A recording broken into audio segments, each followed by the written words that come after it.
The Carleton College Convocation program is a weekly lecture series that brings fresh insights and perspectives from experts in a variety of fields.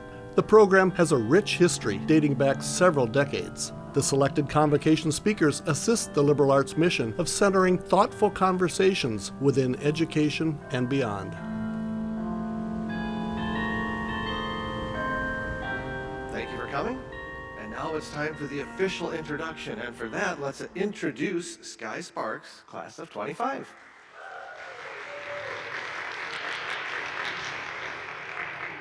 Hello, everyone. I'm going to stand a little off to the side so you can see me, because I'm vertically challenged. Good morning, everyone. My name is Sky Sparks. I'm a junior here at Carleton College, and I am pursuing a double major in English and theater and a creative writing minor. Now you know everything about me, right? Not really. Let me try again, okay? Good morning. My name is Sky Sparks. I'm a storyteller. I enjoy finding strange trinkets at the Northfield thrift shops, and I enjoy eating lemons like oranges. Okay, I hope you're paying a little bit more attention now. How is everyone doing today? It's Friday. It's also 7th week, which means it's 7th week. To make a short story shorter, we're all very busy, so thank you for sharing your presence and time with me here today. I feel really lucky to be standing in front of you guys because, there's a lot of things going on. I mean, especially this term. This term has been really busy, and anything that's looked slightly interesting, I ran after it. I've been running a lot. And if there's one thing that happens at Carleton, we know that we all get inspired by things, and it's always been a problem for me. I mean, even when I was younger, I wanted to do everything. I remember I would watch The Princess Bride, and I was like, oh, I need to learn how to fence. And I would watch Brave, the Disney movie, and I was like, guys, you know what I really need to learn how to do? I need to learn how to horseback ride and arch in a forest while bad guys are chasing me. And then I watched Criminal Minds, and I was like, oh no, Spencer Reid, he's definitely where it's at. I want to become a behavioral analyst and write with my left hand. In reality, I wanted a chance to experience everything in different realities. So the natural order, I guess, is just to become an actor. So that's where I am. I mean, it's an opportunity for multiplicity, and there's freedom with options, but there's also a necessity to attend to the responsibility that comes with risk and sacrifice. There are a lot of people who have sacrificed and supported me to get to where I am today, and people ask, how will you manifest this into a proper career? And I say, I'm gonna go to grad school, and I'll figure it out from there. I don't know exactly where I'm headed, but I know that I will arrive, and that is why our speaker today inspires me tremendously. She's an award-winning Harvard University Moscow Art Theater graduate, taking all the forms of an actor, playwright, director, and voiceover artist. Her performances have stunned audiences nationally, including our semi-local and lovely Guthrie Theater, and internationally, in Germany, Russia, Canada, Ireland, Scotland, England, and Belgium. There's so many. The OCS programming must be really jealous. She is dynamic and expansive and continues to carve a path for her passions. Today we meet her as an honored alum and author of Returning the Bones. Offer a warm welcome back to Carleton College and today's convocation speaker, Gin Hammond. Thank you. I'm remembering to hit the button. Haha. Okay. Hi, everyone. Good morning. It is such an honor to be back here and to be here with you all. Thank you, for taking the time. Sankofa. If you don't already know it, Sankofa is a verb, it's a concept, it's a whole lot of things. And it's represented by this bird. It flies back forwards, but it's not afraid to look back.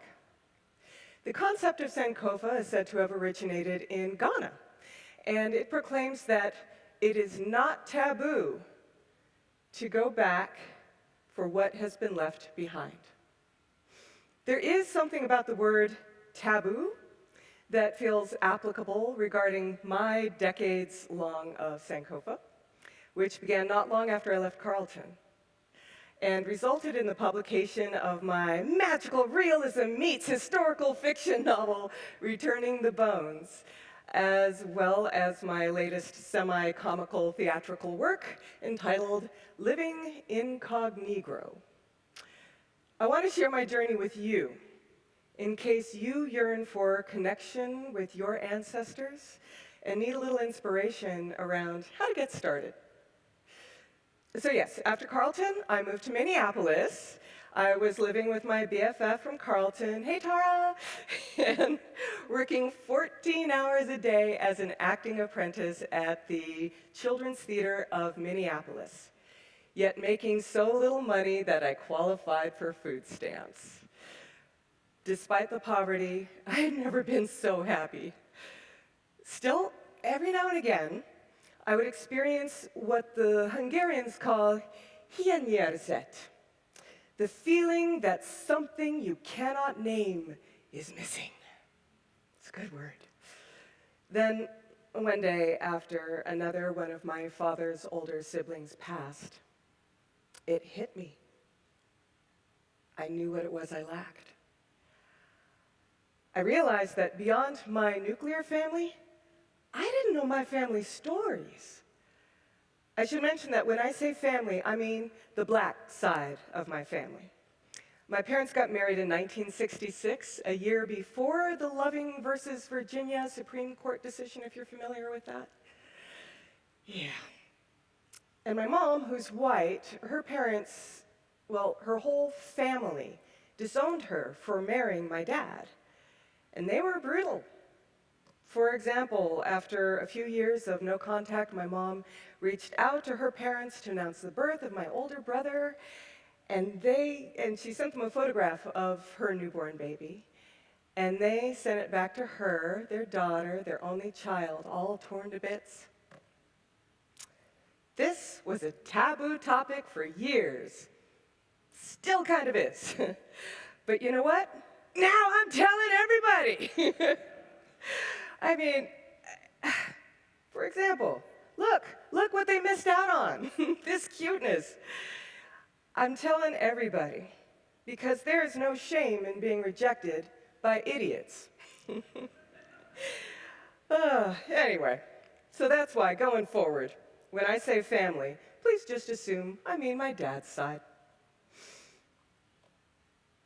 My grandfather was born in 1889. And my father was the youngest of his 7 children. And I was the youngest of my dad's 4. I assumed that by my mid-20s, my family's stories would have trickled down to me somehow and just become a part of me. But that wasn't the case. In fact, it dawned on me how fragile family stories can be, and that mine were on the verge of being lost. Note that there was no Ancestry.com. There was no social media, there was no texting, and the internet was still pretty new. But there were phone books. So, terrified, I flipped open my phone and started cold calling. Hi, I think I might be a relative. Hello? But then I got in touch with my Aunt Carolyn, AKA Auntie Bebe. She was humble and soft-spoken. So it took 10 years of flying and prying, but I kept at it because, A, she had a grace that always made me feel welcome and accepted, and I needed that in my life. And B, every now and again, she'd mention something that would make my jaw drop. It wasn't just about how she had done some work with Martin Luther King or how Lyndon B. Johnson had had a really inappropriate conversation with her, or how she spent the day with Eleanor Roosevelt as her escort at Howard University. It was stuff about our own family. For example, Lucinda Murphy, my great-great-grandmother. Where was she? She was in Union, South Carolina, enslaved on the plantation of William Gist, who is known as the father of the Confederacy. He led the secession movement of the Confederate States. Can you imagine? Or my great-grandmother, Lucinda's daughter, Sarah. Family lore says that her father was a direct descendant of Alexander Hamilton.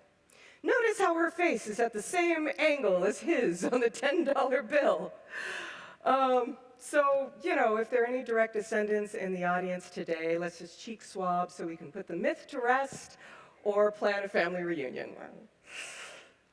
Then there's Prudence. That would be Sarah's daughter. She was a renegade librarian. There are so many stories about her. One involves her saving the colored library in San Antonio by joining arms with people in the community and staring down the bulldozers that had showed up to bulldoze the place. She won. That library still stands, and so does the Prudence Curry Society. And then there's her sister, my direct grandmother, Carolyn, who taught at an HBCU, had 7 children, just that by itself. She helped my grandfather at his hospital, and she was psychic, especially about when people were going to die. And then the star of the show, my auntie Bebe. That's her studying in London. She kind of looks like you, Sky. That's right, a young black woman from the South was studying in Europe during the height of Jim Crow. There's a lot to that story. But this is what leads to the central question of the book, which is, how do you choose between your country, your people, and yourself? Then we have my grandfather's parents. There's Charlie Lee. He was an old-fashioned rootin', tootin', shoot-'em-up, gambling, drinking kind of guy. And then the really excited-looking woman on the other end is my great-grandmother, Betty, who is said to have been half Cherokee and medicine woman. She features prominently in the book as well. I wanted to give her a much more exciting life than what I saw in that photo. I saw her and I thought, I have to write about you and give you more. And this interesting person is my great-aunt Ella, who is passing and had an attitude. You'll see more of her in a minute, but for you creatives, she's a great example of how embracing the weird and ridiculous can lead to some great stories. And then my grandfather. He was one of the first black doctors in Texas, and he not only started a hospital, which was the only hospital for blacks in the entire county, perhaps beyond, but he started a wide array of businesses and 3 schools that I know of. There's just too much to say about the man, but he inspired legions of people and has been an example in my life of how one person truly can impact thousands generationally. And then I have to show this picture, Bebe again. So she is sitting at the right hand of her father. You can see that she was a child nurse. Imagine that. When she was a little older, in her teens, she became a junior veterinarian. Imagine having that on your college application, fully trained RN and junior veterinarian. It gets worse. She graduated valedictorian from her high school at age 16, went on to become president of the student body at Howard, played multiple instruments, no pressure. And then lastly, for now, we have the Hammond Memorial Hospital, where the first half of the book and the play take place. Returning the Bones was first a play and then became a book. So learning about them was fascinating, but I needed a way to synthesize all of these stories so that I wouldn't forget them. My friend Krista Bell said, "Girl, just do what you do and make it into a play." And Krista was right. The more scattered bits of information I wove together, the more clearly I could see the tapestry as a whole, and a world revealed itself. As Emmanuel Bon Lee wrote, stories are a technology that have always allowed us to hold things greater than ourselves. Yes, it was fascinating, but definitely painful at times too. It's painful, for example, to think about how colorism played out back then and now in my family and in the community. If you come from a multi-hued family, perhaps you've experienced what I'm talking about. But to look back, unflinching into the face of this taboo thing, brings me to a place of greater understanding. And greater understanding is often a path to love and forgiveness. Not always, of course, but often enough to keep me curious. To not face it means that where there was potential for evolution, only judgment remains, obdurate and unmoving, like denial. Perhaps because I just launched my show about racial invisibility, living incognito, and saw the powerful effect it had on audiences, especially the multiracial and, interestingly, trans-identifying audience members. Today I'd like to share passages from the book and the play that relate to passing. And also because passing is a massive part of American history, but we've barely scratched the surface. Passing, if you're unfamiliar with the term, refers to passing for white. It implies the ability to move without obstruction, as in ticket to ride, as in move smoothly by, as in go along to get along, as in having the option of choosing one's battles. Paradoxically, the trope of the tragic mulatto existed in popular culture for over a century, sort of like minstrelsy. And this trope reinforced the idea that society is incapable of holding racial complexity without there being an inevitable tragic outcome.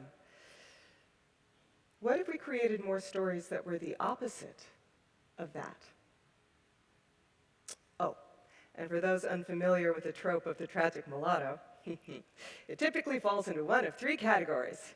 1, a woman passes for white successfully, falls in love with a white man. The truth is revealed and it all ends tragically. 2, a woman who is passing presumes she is of Mediterranean descent. Her life is dandy until the big reveal, and it all ends tragically. Or 3, a woman who is passing expresses herself with all the social graces of an upper-class white woman, but then is subjected to slavery, which is tragic. But most of the time, tragic meant that, just like a lesbian in an old 1950s pulp fiction novel, the multiracial person gets killed off in the last scene or chapter. After all, we can't have them roaming feral through the land. By the way, did you notice that none of the principal characters in those tragic mulatto scenarios were men? It's not a popular trope anymore, thank goodness. Though I was in the first scenario, I was in one of those off Broadway. But as Mary Tyrone in A Long Day's Journey and Tonight says, the past is the present, isn't it? It's the future too. We all try to lie our way out of it, but life won't let us. Anyway, because plays are painted on the canvas of time, I had to be ruthless about which stories would make it from the page to the stage. But I thought this scene, which was true, this actually happened, and has to do with the topic at hand, was pretty undeniable, and I shall perform it for you. Okay, things to know about the following scene. A slop jar is another name for a chamber pot. You will meet Great Aunt Ella, who, if you remember, was passing. There's a cousin who blows Aunt Ella's cover, a love-struck white sheriff, and of course, Bebe, the star of the show. At this point in the story, she's only 8 years old, and for reasons you'll find out about, you can picture her in a mud-covered school dress. You'll just have to imagine the light changes, the sound effects, and know that we jump back and forth in time. The stairs to the house are downstage left, and you can see the horse of the sheriff through this window here. His name is Chestnut. And the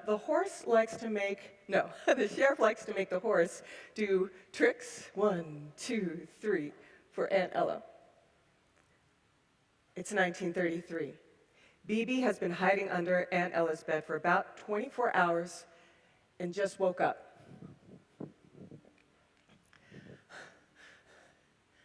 Can you keep a secret? I hit a white boy. I've been hiding under this here bed for hours next to Aunt Ella's slop jar. Aunt Ella, Miss Ella, she looks white, so she's doing all the talking to the sheriff downstairs. She is my granddaddy's sister, but whenever we're in public, my brother and I have to call her Miss Ella. So we just call her Miss Ella most all the time. Oh, see, what happened was I was walking home from school and the rain come up. I was wearing new shoes and the rain was really messing up my side of the street. The white sidewalk had pavement all the way to where I needed to get to. So I crossed over. But then that scabby-kneed Bo Hatfield comes up to me, starts sassing me, and then he shoves me hard into a muddy pool of water. Well, I got so mad, I jumped up and popped him. And maybe I had a rock in my hand, too. And his head started bleeding, and I got so scared, I ran like an Olympic hero all the way back home. I just couldn't face Mother and Daddy. And I didn't want to wake up Grandmother Sarah. So I hid in Miss Ella's room, under her bed, next to her slop jar, making my stomach turn sour. I am no stranger to emptying bedpans at the hospital, but this is hard to take.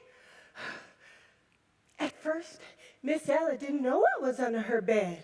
Then she got mad because she thought I was looking for my trunk full of Confederate money that my daddy left me. I told her what happened, and then the sheriff. I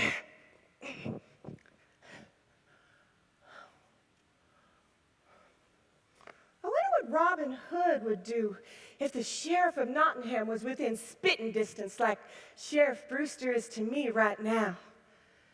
Well, he probably wouldn't have fallen asleep like I did, but I couldn't help it. They've been talking since forever. Shucks, you'd think they were boon companions. Miss Ella, what'd the sheriff say? What are they going to do to me, Miss Ella? Oh, hush your mouth now, but hush now. The sheriff has known me since the first day I arrived to this God-forsaken place to open up the schoolhouse. Just wanted to welcome you to town, ma'am. Miss Ella. Miss.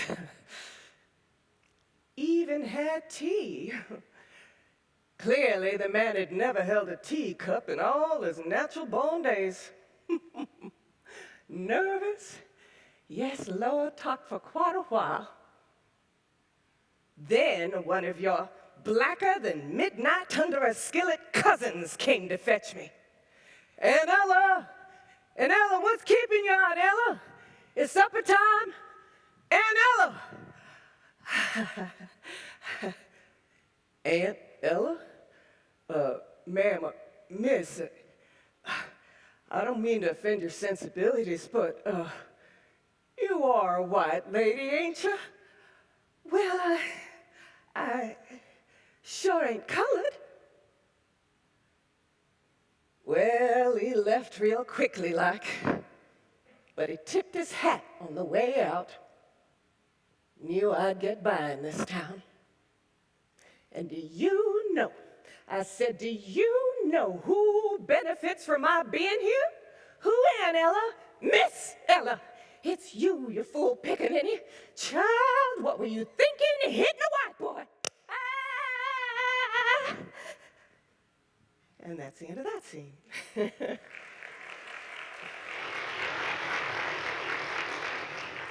Thank you. I get to explain what she means by benefiting the family in the book. And I got to show how things for Aunt Ella were complex. When the dentist Daddy hired to work in our hospital first came to town, he didn't believe it. Even when townsfolk told Dr. Lafayette what was what when it came to Mother's visions, he'd shake his fancy tobacco pipe at them and say, "Please, I am a man of science." He came all the way from Hampton University in Virginia and speaks in a highfalutin voice that reminds me of Bing Crosby's. Dr. Lafayette grew up in New Orleans and gets real impatient with what he calls backwater hoodoo, especially among black folks, always talking about how it drags down the race. But shortly after he arrived, the same week I hit Bo Hatfield, Mother had a real special dream. It was about fire. She said she could hear sheep and cows and horses in the dream. So she sent word that everyone should go over to the barn and bring as much water as possible and to just keep on bringing it. This was in the middle of the night, but nobody asked any questions. They just did as she asked. About 2 hours later, 3 Klansmen rode up to the barn, dressed in white, pointy-headed sheets with the eye holes cut out. One of them was holding a torch. There were about, I don't know, maybe 50 of us there, surrounded by buckets and water troughs and the like. It was so quiet. I glanced over at Dr. Lafayette. His high, bald dome was shiny with sweat, and his manicured hands trembled. Were more of them coming? Was this the start of another Tulsa or Rosewood massacre, another Slocum? Nobody budged or said a word. For the first time, I noticed how loud the sound of a single torch can be. That's when Aunt Ella emerged from the house in her silk dressing gown, her long curly hair floating at her shoulders. She slow marched scarily close to the Klansman at the front and locked eyes with him. The front horse stamped. 1, 2, 3. It wasn't cold, but something about watching them gave me the shivers like crazy. Out of nowhere, the Klansman at the front signaled the others, and then they just up and rode away, torch and all. We went back to bed.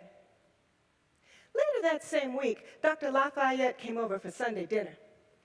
"Mrs. Hammond," he crooned after swallowing a bite of Mother's delicious peach cobbler, "if you ever have any of those dying dreams about me, I'll just save everyone the trouble. Walk on over to the funeral parlor, climb up on the cooling table, and wait it out." And that's that chapter.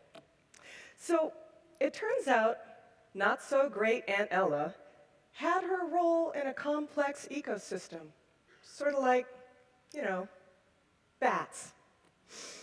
But she is one of the people who shaped Bebe's life. And my Auntie Bebe has shaped my life, including how I parent. And Sankofa teaches us to face our history and think about it and make conscious decisions about what to do and what absolutely not to do and what to incorporate into our own lives going forward based on what we've learned, instead of leaving it up to happenstance and familial habits. It is not disrespectful. It is not taboo.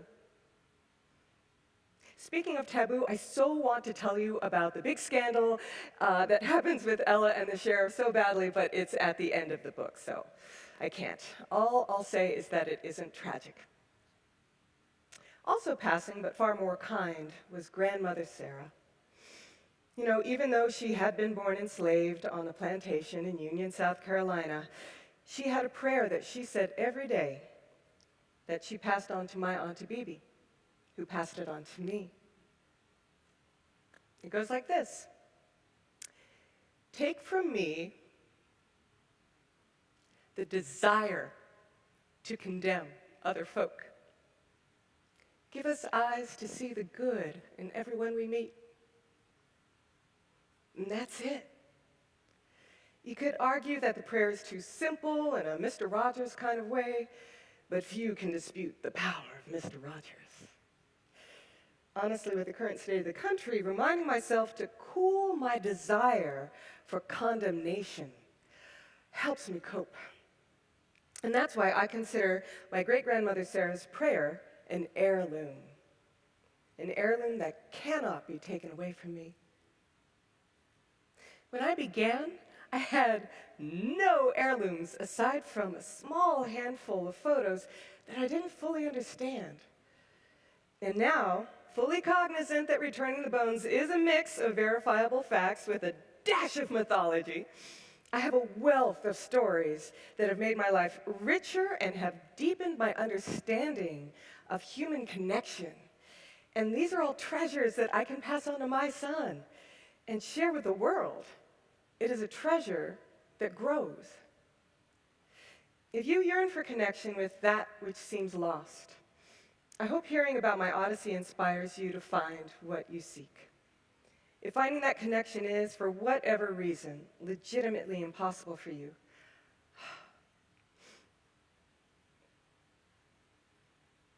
I entreat you to be calm in the knowledge that your ancestors know who you are. Not to be too woo-woo about it, but channeling my ancestors' spirits through performance has definitely taught me this. I would love to share more tales from Returning the Bones, and there are many. But even more, I would like to hear your voice and hear how these stories might resonate with you. Thank you again for letting me share my Sankova and Returning the Bones.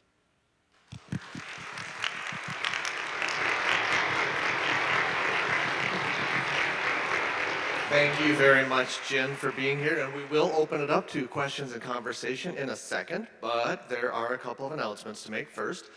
Next week, we will have with us Mayor Jalen Smith. Jalen Smith is an American politician who is the mayor of Earle, Arkansas. At age 18, he became one of the youngest mayors ever elected in the United States. So he will be with us next week. Next week is also the last convocation for this semester, for this term. Speaking of Returning the Bones, I want to mention quick that the book, this one is mine, you may not have it, but this is available at the bookstore. So if you'd like to get a copy, if you missed the book sale earlier this morning, this is going to be available at the bookstore. And let's see, Convo Luncheon. We have a couple more spots open at the luncheon. So if you would like to join, please come up and see me afterwards, and we would love to have you. And on that note, let me set down my treasure, and let's begin the Q&A. Who would like to start us off with a question, a comment about acting, about writing, about directing, voiceover? Sure. You have someone in the back there. Here we go.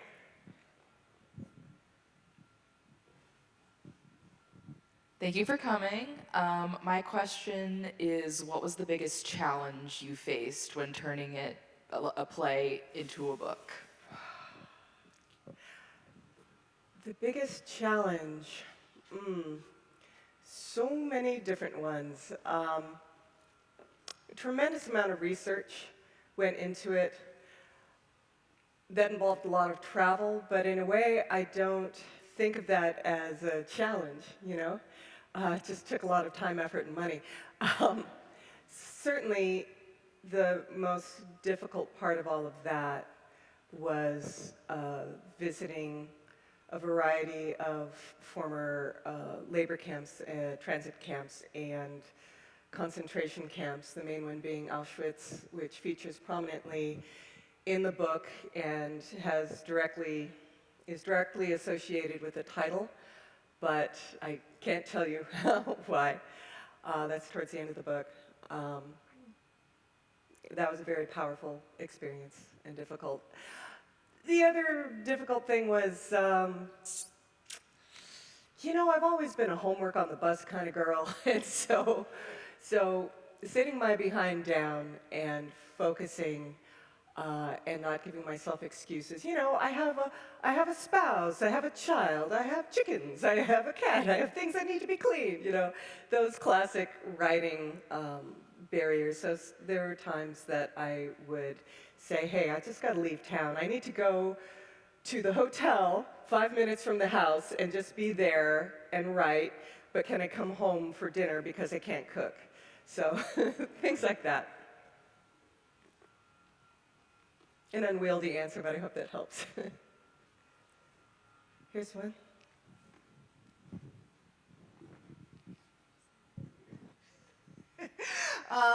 It sounds like you had a pretty great resource in your aunt. Can you tell us some more about your research process and sort of your process in uncovering these stories and the photographs and kind of what else did you delve into? So it started with her not hanging up on me. She just basically said, sure, come on out, baby. So I went out there and I started going through albums. Writing memoir from photographs is a thing, so that's a little bit of what it was. But it was great to have her right there. And then I started going through boxes and finding all of these newspaper articles where she was the first black woman to do this, the first black woman to do that. She never talked about that stuff. She jumping ahead. So she had been invited to Obama's first inauguration, but she didn't go because she thought it'd be too chilly and all of that. And I asked my cousins, where's the invitation? And they said, oh, she probably used it as a bookmark. But anyway, so just having to go back and forth, asking her questions. She was always too modest. Digging into boxes, that was the most interesting thing. And that's when I found the bones. But again, has to do with the end part of the story. And then towards the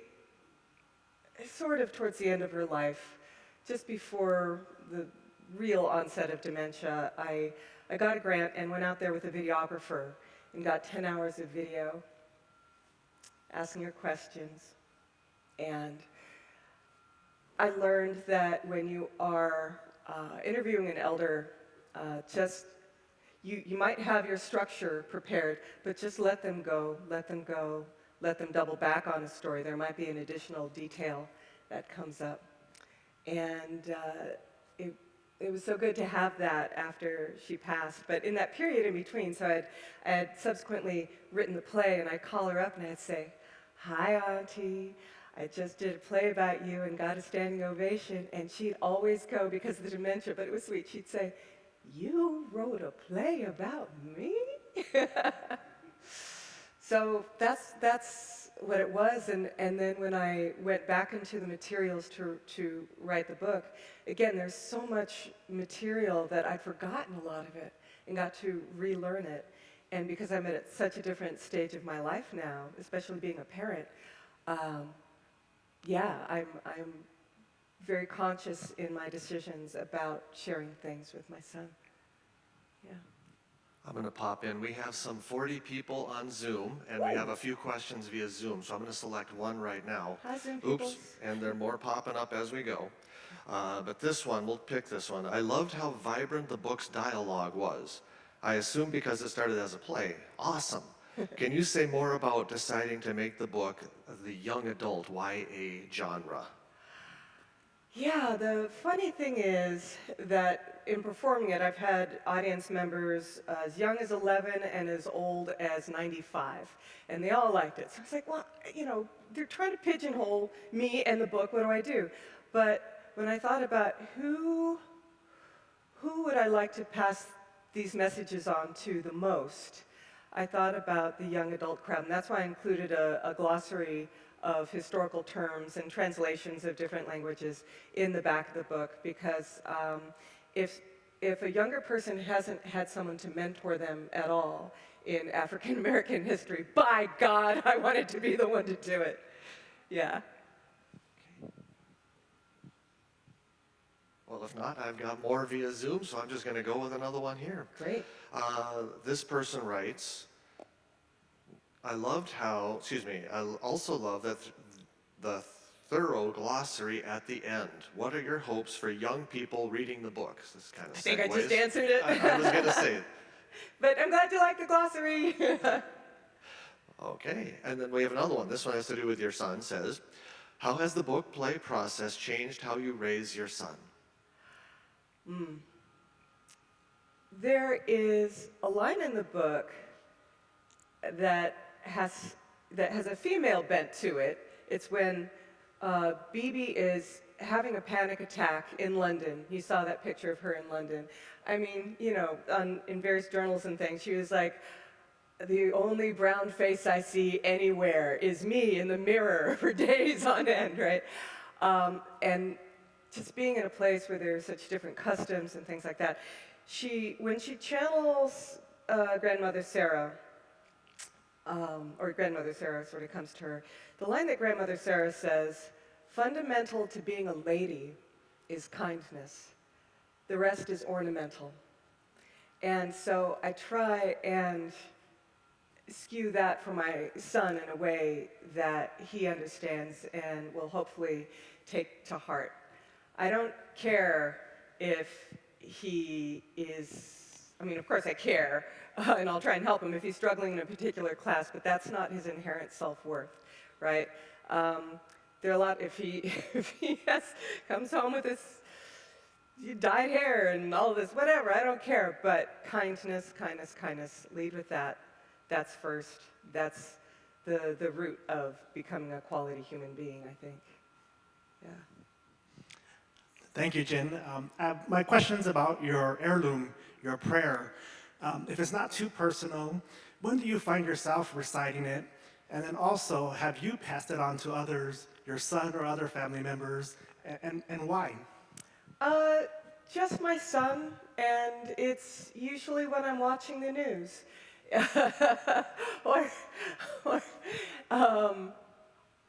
Yeah, that's mainly it. Because I think we all know what it is to just feel ground down by the news and want to put some kind of a final end to that which has been wearing on you day after day, especially if it's based in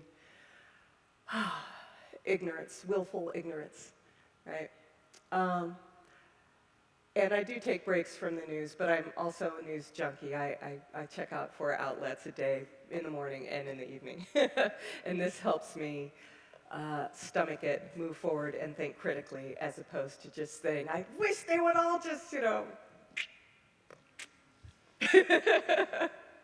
Yeah, go. Hi, thank you. Where are you? Sorry. There you are, hi. Hi, my question is, did you make any edits to the play through writing the book, or through understanding more background about your ancestors, or was it pretty much the same throughout? It was pretty much the same. The play provided a really good structure for the book, but it is a different beast. I also have worked on a screenplay for it, which made it through the first round at Sundance in the Episodics Lab. And that's a completely different beast as well. So I thought I was just going to use that as my show Bible, so to speak, but it just had to keep going in different directions. I don't know, we'll see what happens the next time I or some other young actor performs this show. It is a show that I would like to pass on, for the record. Thanks so much for being here. Just a delight to hear you and Pleasure. see you. I got so stuck on the first line of your prayer that I missed the second line. Would you mind repeating it nice and slow? Sure. Make sure I get it word for word. So, take from us the desire to condemn other folk, which I also like because it's not saying that you can't condemn what is condemnable, right? It's just the desire. Take from me the desire to condemn other folk. Give us eyes to see the good in everyone we meet. And I think it's so easy to become blind, especially when we've made that obdurate judgment about somebody. But, you know, having grown up when this country was less divided, I know it's possible. So I try and remember that and kind of pair that with that second line. Yeah. So certainly thank you for coming, and look forward to reading your book. My question relates to the whole idea of passing and the what you allude to in the sense of the benefits of passing, but also the burden of passing as well. Can you sort of talk about that as it relates to the story? Yeah, there are so many stories that go in so many different directions. So, if someone was passing, well, let's go back to slavery. So you have those old slavery terms like quadroon and octoroon that helped human traffickers price their product, right? So if you were passing, there's a really good chance that you would be put into the sex trade. And if you were passing and your family thought, you know what, this is a chance for one of us to get out and survive, sometimes people would be put on a train up north and they would say, never contact us again. And so they'd lose their family and then but recreate their lives, or in some cases have a really surreptitious relationship with the family. But of course, because of colorism, internalized racism, there were plenty of people who internalized the color hierarchy and based their self-worth on that. And then you had things like the paper bag test that was one of those markers of whether or not somebody could join various fraternities, sororities, social clubs, Jack and Jill, Alpha Kappa Alpha, all these places.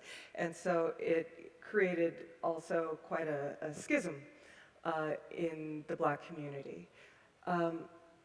But of course there were also people like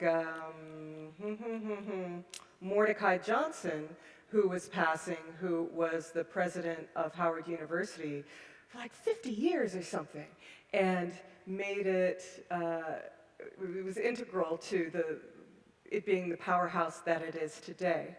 So it's an interesting story of people who passed and decided to use that to help bring others with them, or who decided to cut bait, but also be completely cut off from their families and have no history, and then that history gets forgotten, or something completely false gets inherited, right, by the subsequent generations, and then they don't find out until they take a DNA test, and they're like, well, who am I, really? What is going on? So, yeah, and it was in a lot of families. There are many families where somebody was passing. If you spend much time in the Southeast, you know, there's always somebody's auntie who looks like me, you know. But it's also a taboo topic that is very emotional for everybody on all sides of that. I'm gonna hop back. I could go on for hours, but yeah. Sorry, I'm going to hop back in with another Zoom. The Zoom is lighting up like never before, just so you know. So thank you, Zoom people. This one is I selected because, oh shoot. Here it is. Hi, Jen, from your adoring classmate, Leah. How did your amazing vocal training come into play as you captured voices of your relatives? Okay, so there are 29 characters in the solo show, and it's important to make all of them different. And if I hadn't had vocal training, I'm an associate teacher of Fitzmaurice Voice Work, which is a voice pedagogy that is taught at Yale School of Drama and NYU and a bunch of other places. There is no way I would have been able to have a voice after the first few shows. So that is really important. But, you know, just as important as knowing vocal techniques before each show, I would invite my ancestors to be with me. I would invite them to inhabit me, and I try to be a vessel as much as possible. And when I'm able to do it that way, I don't feel things here so much. You know, I didn't come to this concept until later when I went to Bali, but there's this idea of taksu, wherein it's generally applied to art, but you could be a taxi driver with taksu, meaning that you invite the spirits to be with you and you surrender to their guidance. And that's the thing a lot of Americans hate to do, is like, surrender, no! But when you can really, really do that and get into the groove, your body will go with that particular flow, I think. Yeah. Hi, Jen. My name is Sky. Nice to meet you. Nice to meet you. So I think you were beginning. I think you were beginning to answer my question at the end of that last one, but I wanted to say that you have this brilliant ability to maintain and sustain presence and authenticity within your performance. Thank you. And that's really hard to do, right? Because it's genuine. You just said that you allow yourself to be a vessel of that authenticity, but it also takes a lot of vulnerability. So I guess I'm asking, how do you stay open? Exposure therapy. Yeah. So especially when it comes to the personal stuff, it's like oscillation and titration, right? Moving back and forth between physical and emotional states allows one to expand one's threshold. So get out there, perform, but then I need my introverted time. And I know if I have that, I'm going to be fine. I'll always be able to recover.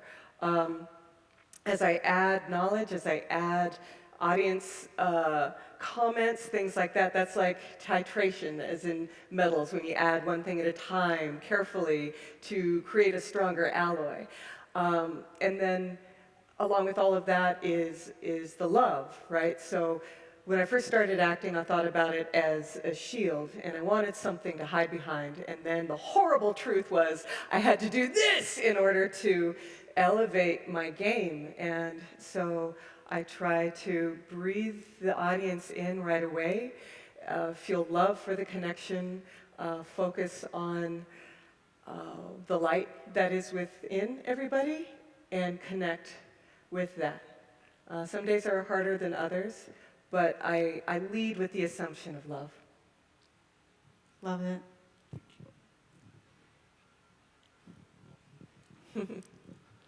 Get those steps in, Noel.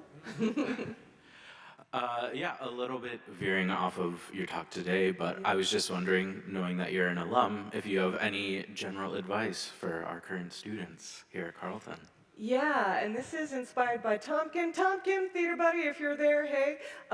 So he and I were talking last night, and he was saying one of the most valuable things that he learned here, it was applying to one situation, but it actually applied to all of his life. And I said, me too, that's what I learned too, is that if you want to do something, just do it, right?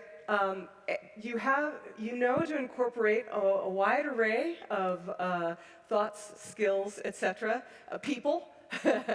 And if you want to do something, approach it with the attitude of, I'm going to do this, I'm going to figure this out, as opposed to waiting for somebody else to be a gatekeeper, right? Even if it means you got to get down and dirty and go on food stamps, you know. Just let yourself know that you can do it. And you know what? If you are cool to your mentors, it is being on this side. Now, if there is somebody with dream and focus, and if I have a really good relationship with them, I love helping them. It is a pleasure. Time doesn't always allow, but I love that. And having been on the other side of the audition table, too, just so you know, the auditors want you to succeed, but you have to be open to that, and you have to be open to that within yourself. But if you do that, it's sort of like a magic key. Hi, my name's Will, and I loved your talk. It was brilliant and so enjoyable. And I have a question about, I guess, telling stories about your family. Like, I don't know. I think a lot of people find their families fascinating. At least I know I do. And I've been trying to learn more about mine, and I really enjoy sharing that. But I find it hard sometimes to know when to share and to know how much, I guess. Yeah. And like, I don't know, it's sort of a half-formed question, but how did you decide, like, how much to share? And were there some things that you wanted to, but you just couldn't really find the time or place? Yeah. So, having an awareness of why you want to share something is key to that, and key to understanding what your intuition is trying to tell you in different moments. One of the classes I teach is a solo performance class, and one of the things that I always say, and I know I'm not the only one, is the story is not about you. Sure, you may be the performer, and it may be all about your people, but the story is not about you. Get clear on your overall objective and your personal objective. The overall objective is the universal thing in what it is that you're saying. Is it about finding love? There's the word again. Is it about finding acceptance? Is it about breaking a structure? Is it something else that we all can kind of sink our teeth into? And then the secondary one is more about what your character or characters want from the world. So when you think about how it will be received, depending on who you're speaking with, that will guide you. Does that make sense? And then there are things that may make you go, this is such a juicy story, and I just want to blurt it out right now, but maybe I don't know enough of the context around it. It is worth it to take that extra time, because sometimes you just don't know. Like, you don't know if Great Aunt Ella is keeping the barn from being burnt up, that there might be more to the story. Yeah, and then the more you look into that, the more interesting it is, and definitely truth ends up being wackier than what we can come up with most of the time. Hope that helps. I'm going to sneak one more in from Zoom, if I may. Okay. The mention of a Cherokee connection in your family really caught my ear. Do you have any stories about that relationship? The stories I have were basically Auntie Bebe talking about going to visit her grandmother Betty on the reservation. And my Auntie Bebe spoke some Cherokee that she learned from her grandmother. And she, I don't think this gives too much away. She did practice some psychiatry at all kinds of places. So for celebrities, for people in prisons, for people in reservations, and just business execs. It's kind of remarkable, but she did spend time on reservations where Cherokee was spoken as an adult, and that's how she was able to maintain a little bit. Unfortunately, that is an area where I had to apply a lot of fiction, because I wasn't, as you can kind of tell from the photo, great-grandmother Betty wasn't a loquacious person, and I don't think she shared a lot of stories, unfortunately. But that's where I wanted to bring in my imagination and just make her more vivid and just give her a voice, because somebody like that, just that picture again, it haunts me, that this is a person who just seemed like she was beat down, and I wanted her to have some good times, even if it was just fiction. Thank you very much, Jen. Unfortunately, on that, we have to conclude. Thank you Okay. very much for Thank being you. here with us. Thank Thank you, you all everybody. for being here and our friends on Zoom. We'll see you next week.